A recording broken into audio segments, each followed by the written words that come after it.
Welcome on into the All Aussie Rules YouTube channel. We've got another video for you today, and it's the 2025 season review of the Richmond Tigers. As each team gets eliminated from the season, we are doing a season review for each and every one of them. This is the second one. We're working our way up from 18th up all the way through. Obviously, 10 teams at time of recording are eliminated. So we've got a little bit of a backlog, but we'll try and get them out every 1 to 2 days. Plenty of content coming your way here on All Aussie Rules. Don't forget, we do 2 podcasts every single week. One on the men's on every Monday, and one on the AFLW, which goes out every Thursday or Friday, depending when the first game of the round is. Other than that, welcome on in. Let's jump into the Richmond Tigers. That's what we're here for. Don't forget to like, comment, and subscribe. Hit that noti bell so you don't miss any videos. We've got plenty coming up in the months of August, September, and October. So let's jump into the Tigs, how they went this season, and we'll have a look at their summary to start with. Obviously, not much was expected of the Tigers this year. A lot of people, myself included, didn't see them winning too many games. I think they definitely exceeded most people's expectations this year. There was 23 matches. They won 5 of them, lost 18, which on paper doesn't look great, but when you consider the amount of star power they lost last year and the amount of youth that came into this squad, to get 5 wins is a pretty good effort. 66% was their percentage. Finished 17th on the ladder, finishing above the Eagles, who had just the 1 win, so quite comfortably ahead of 18th spot in terms of that. Points for, not great offensively, 63 points per game, which had them ranked 18th, even below the Eagles. But defensively didn't concede anywhere near as many as the Eagles. 95-5-2. 2 teams conceded more than 100 points per game this season. So pretty good defensively overall, the Tigers, for the season. They used 40 players, which is the equal second most in the competition, and 9 debutants, which is equal second most as well. With West Coast, obviously the Bombers had the most this season.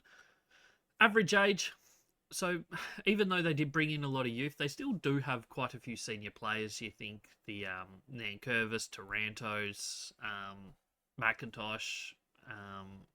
So they weren't the youngest team.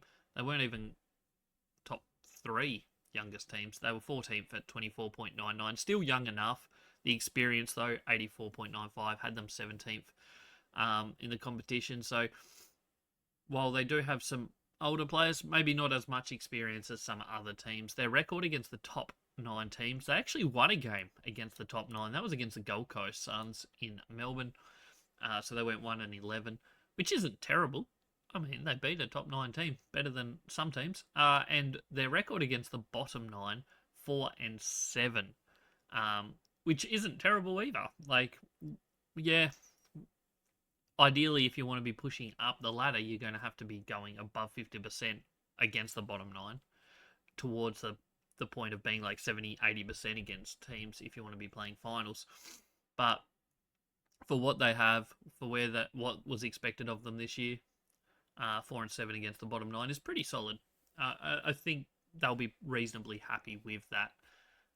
There's plenty more content to go through, so let's keep moving our way through. Next up, we've got the summary of matches. This is each game as they happened. Opening round, they obviously did not play. Opened up against Richmond and went 40 points down at one point. Ended up coming back and winning that one by 13 in an unbelievable performance against all odds. They got the win against Carlton, which really set Carlton's season off to a bad start, which just kind of continued throughout. They suffered some big losses, like you look at that Port Adelaide 72 points, St Kilda 82 points is a rough one. Brisbane 28, not too bad against a team that's finished top 4. Fremantle, they lost by 61, so that was a little bit of a rough patch, but then Gold Coast at Marvel Stadium was an unbelievable win from them by 11 points. Melbourne, they put up a fight before Hawthorn smacked them. Then they just got over the line against the Eagles mid-season in round 9. That was a big win. Then a couple close losses. That North Melbourne one, they were well and truly in. The Bombers just beat them. Neither team was overly convincing, but the Bombers got the win by 23. They nearly won against GWS. They were like 4 or 5 goals up with a quarter to play in this one. just ran out of legs. And I mean, GWS are a team that just missed out on the top four, so a very good team. That was a really good performance, I think, from the Tigers. They then lost by 44 to the Swans before their bye. They came out of the bye and suffered three big losses to three teams that are very good teams at beating low-ranked teams. Bulldogs by 79, Adelaide by 68, and Geelong by 72. Before they went back-to-back wins, their only back-to-back wins of the season, beating the Bombers in one of the most ordinary games of football you ever see by 9 points, before smacking the Eagles by 49 points over in the West. I know they beat Gold Coast, who are a finals-bound team, but this on the road over in the West was a fantastic win from them. To win by 49 points is a really good effort. Collingwood beat them by 36, Gold Coast 84. They nearly beat St Kilda, just losing by 4 points before finishing the season with 48-point loss to North Melbourne and 39-point loss to Geelong. That's how their season finished. It was a season that I think definitely a lot of positives, a lot more than, say, a West Coast or a North Melbourne, in my opinion. Jumping into the team stats here, there's a lot here. We won't go through it all. It certainly looks a lot more positive than, say, the West Coast one. If you haven't watched that video, go back, watch it. It came out a couple days ago.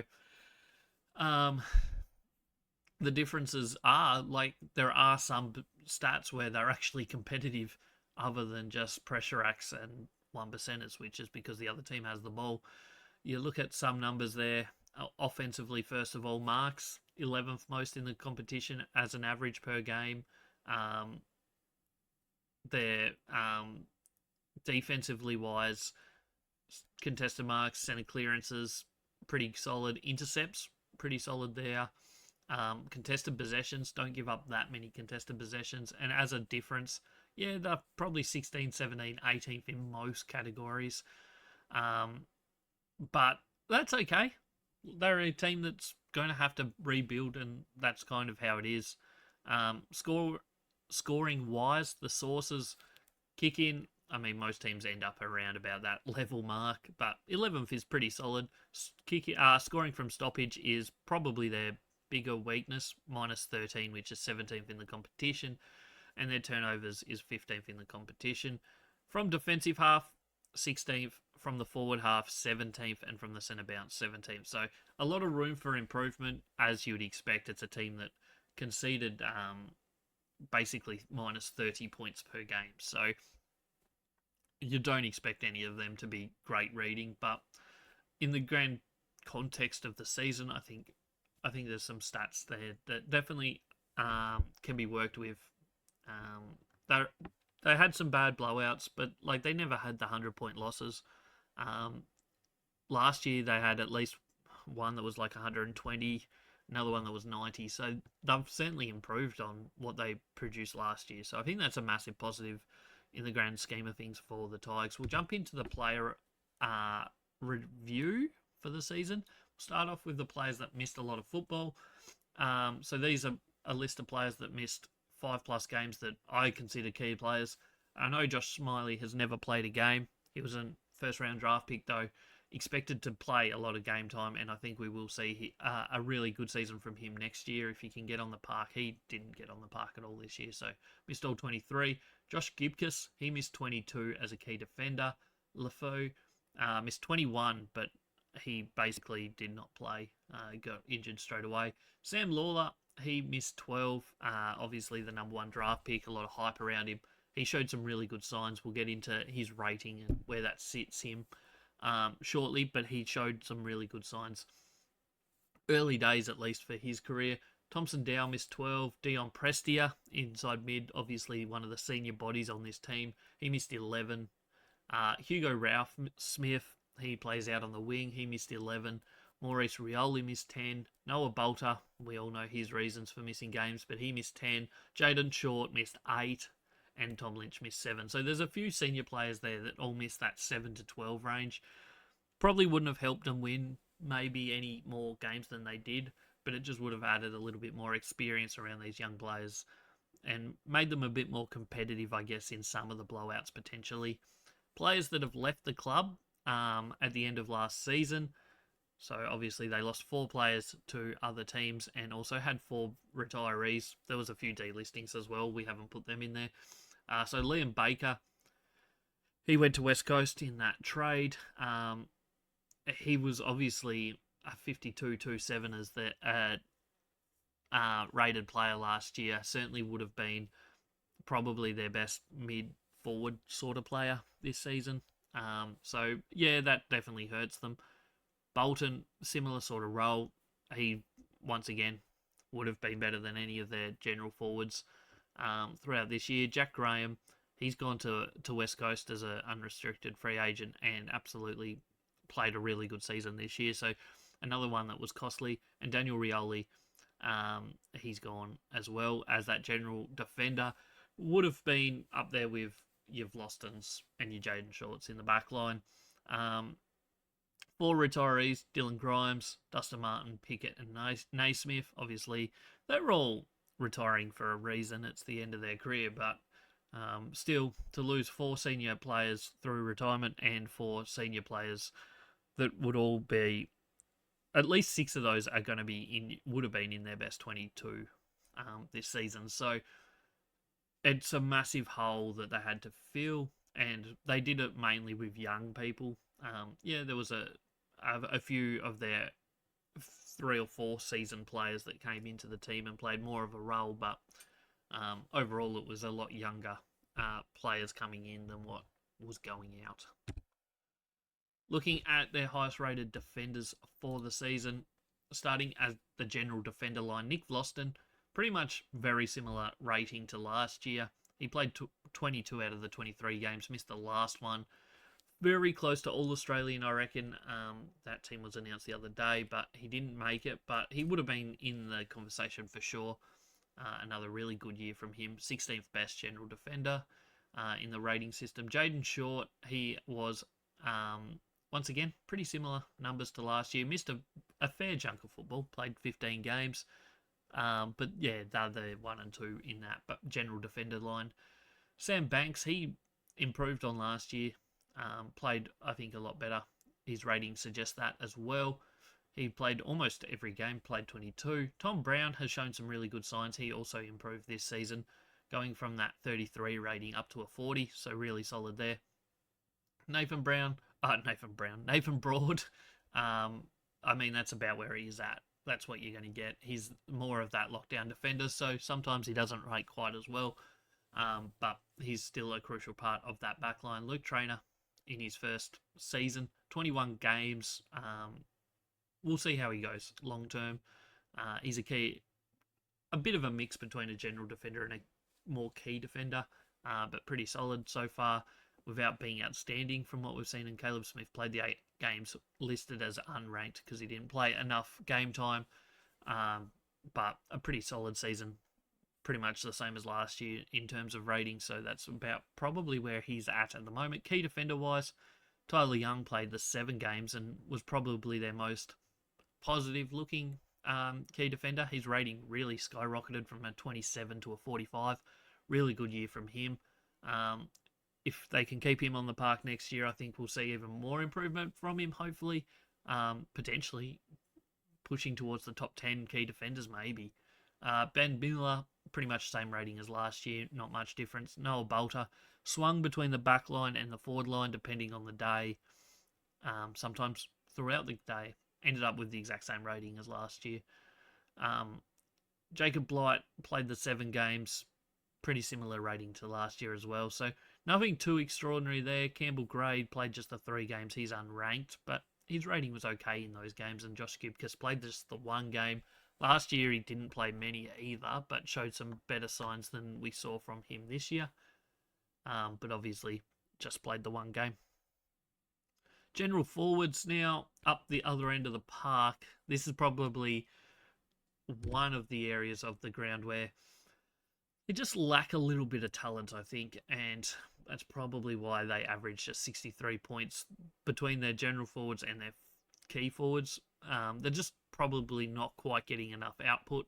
Seth Campbell was their highest rated general forward at 27th in the competition, rating much higher than last year where he was a 31.2, so he has gone up quite a bit, but that's still a fair way off what they've lost from that sort of position with Baker and Bolton leaving around about that 50 mark. These players didn't reach that level.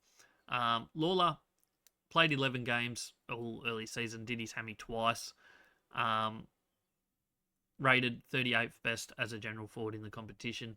Obviously, kicked a couple goals on debut, was really quite good. We've seen some really positive signs. I'd expect that rating to go up a little bit. In context, I think that's about the 5th best of the first-year players in ratings for the year, maybe even above that slightly. A little bit below what Harley Reid produced last year. He was a 49 rated player, but obviously he played a lot of inside mid time, whereas you're going to score a lot more from inside mid than you are from a general forward role, typically. Ryan Mansell, he played 20 games, ranked 54th. His rating pretty much similar as last year. No real improvement shown there. Taj Houghton played 7 games, ranked 62nd. Maurice Rioli, once again, similar rating to last year. So they're just not getting quite the growth from these sort of players that have played multiple seasons. Seth Campbell certainly showed improvement, but your Mansell, your Houghton, well, not so much Houghton his first season, but Mansell, Rioli, Steely Green, didn't get much growth from any of them this season. And that's probably, I know they're playing probably the hardest role in a bad team, which is general forward, but for this team to take that next step and win a few more games, they're going to need some of these players to really step up a bit more. Key forward-wise, Tom Lynch, was their highest rated. He was still 38th best key forward in the competition. He was a lot better than he was last year. 2024 was a really, really bad year for him. You take out the indiscretion on the field where he swung a punch at someone, and his season wasn't bad. For the amount of ball in their forward line that they get, it's not a bad return from him. Harry Armstrong played 8 games. He showed some solid signs. These ratings are really low. But if we're just looking at the player, how they played, it's not as bad as these ratings suggest. Thomas Sims, once again, 61st best key forward, and Jonty Fall, 62nd. Then they had 4 players unranked. LeFou, I think, has some really, really genuine good chances of being a good key forward in the future. Obviously, spent most of this year injured, barely played. Played 1 game, and I think he got injured straight away. So I think we'll see if we can get him on the park. A big improvement from him next year. He showed some really good signs in 2024. Liam Fawcett played just the 1 game. Wasn't bad. Jacob Bauer played 5 games. Didn't see much from him. And Jacob Koskitsky only played the 2 games. Jumping into the midfield now for the Tigers season 2025. Their highest ranked player was Tim Taranto in the inside mid role. Ends up basically the exact same rating as last year, 0.08 better. 34th best inside mid in the competition. Solid season. It's about where he's at. I don't think we're going to see anything higher from him.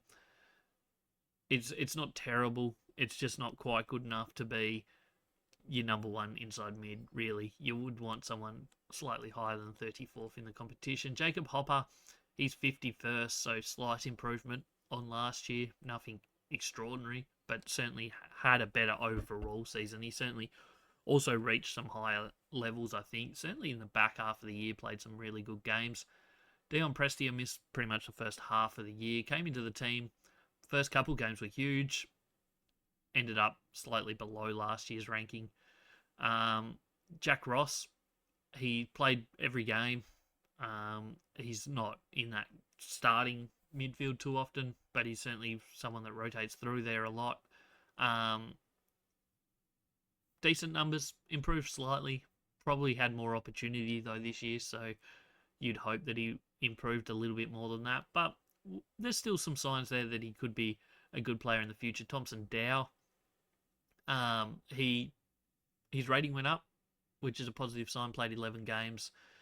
Probably needs to improve a bit more. Camden McIntosh is someone that has played multiple roles this season. Outside mid, inside mid, general forward, general defender even at times. His rating, not fantastic as an inside mid, but he did obviously rotate through a lot of positions. he's finished at Richmond. They've let him go, so it'll be interesting to see if he continues on. I would imagine someone will pick him up. He will be a handy pickup for someone, as that depth player that will probably play every game, but just adds a bit of experience and also depth into your team. So he will probably end up somewhere. Kane McCarthy has shown some positive signs, rated a 46.3 this year, unranked because didn't play enough game time, but showed some positive signs and certainly could be someone in the coming years that gets more games and with that exposure could really start to show that he is an inside mid or anywhere else on the field that would be in their best 22. Outside mids, they had a few that played a majority of outside mid this year. Hugo Ralph-Smith developed quite well, still very young, showed some run dash as he has throughout his whole career so far, but I think showed some really good signs here. James Treacy also, rating didn't really go up, but I think we'll see him as more opportunity comes over the next couple of years and the team starts to get a bit better. He is someone that could also benefit from that. Tyler Sonsi slightly improved on last year's rating, but not a huge amount. Their rucks, obviously, they have one main ruck. It's Toby Nankervis. His rating was slightly worse than last year. He ranked 5th best ruckman last year. In 2025, he was the 9th best in the competition. We're probably not going to see him reach that 65 rating again over the next couple years. This is about where he's at. Still, top 10 ruckman is a really good performance from him and a good output from him. So if they can continue to get that from him until the end of his career, I think they'd be pretty happy with him being top 10 ruckman. Samson Ryan hasn't had much opportunity over the last couple of years. Obviously, he's the backup ruckman. I haven't seen enough of him to get too excited about him just yet, but we'll see how he goes over the next couple of years with more opportunity. Position summary for the Richmond. This puts them into their class categories, I guess, based on position. So elite is your top 10% of each position. Top class is your 10% to 25%. Above average is 25 to 40. Average is 40 to 60%. And then below average is obviously everybody else. Unranked is players that played less than 50%. No, yeah, unranked is less than 50% in 5 games, basically. So if you haven't played more than 6 games of at least 50% game time, you're unranked. I think I explained that terribly, but that's okay. The Tigers have no elite players based on this season. They have players capable of being elite, potentially. Definitely Vlosten, I think, is probably the most likely player.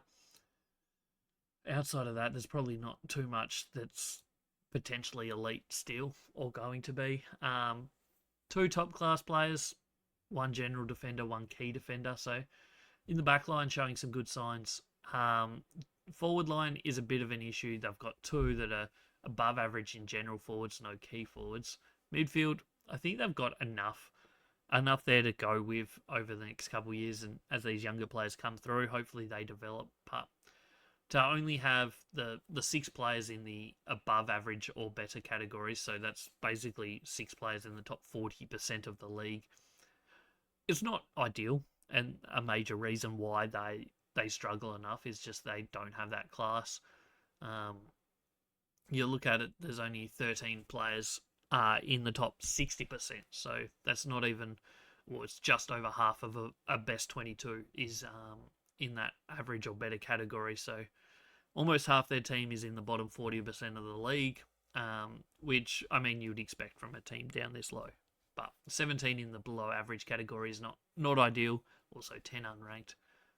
It's not the end of the world. We'll see how that develops. I think next year you'll see some players start to move up, hopefully for the Tigers' sake. Some of these young players getting a bit more game time. They'll obviously have some more draft picks this year that potentially could bring in some good talent. So we'll see how that goes over the coming weeks, coming months even.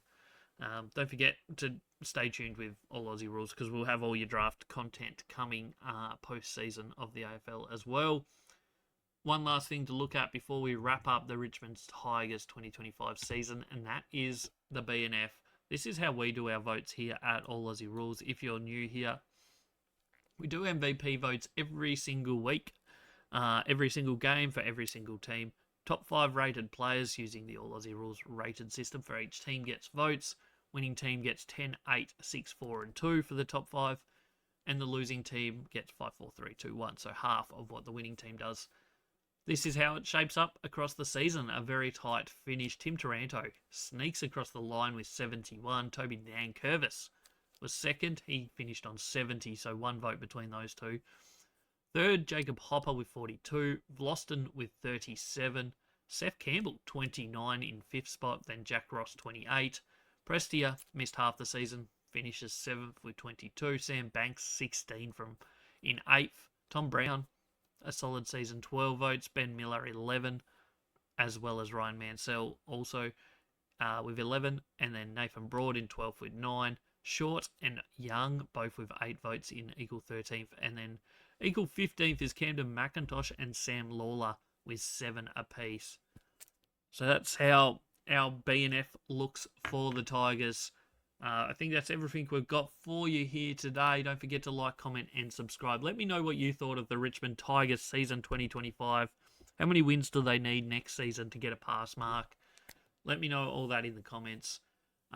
Make sure you subscribe because there is a lot of content coming out over the coming weeks. Not only season reviews for each team, match previews for every finals match, a lot of AFLW content. We've got it all for you. This is the All Aussie Rules YouTube channel. I hope you enjoyed this episode, and we'll catch you on the next one.